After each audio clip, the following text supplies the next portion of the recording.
महंगाई और कोरोना के सताए शहरियों के लिए ठंडी हवा का झोंका। हुकूमत ने पेट्रोलियम मसनूआत की कीमतों में कमी कर दी। पेट्रोल की कीमत 7 रुपए 6 पैसे फी लीटर कम कर दी गई। अब पेट्रोलियम की नई कीमत 74 रुपए 52 पैसे फी लीटर मुकर्रर। मट्टी का तेल 11.88 पैसे फी लीटर सस्ता कर दिया गया। मट्टी के तेल की कीमत 35 रुपए 56 पैसे फी लीटर हो गई।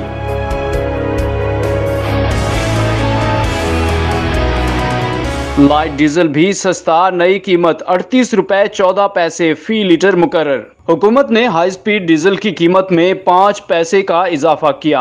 हाई स्पीड डीजल की नई कीमत 80 रुपए 15 पैसे फी लीटर मुकर्रर हो गई है।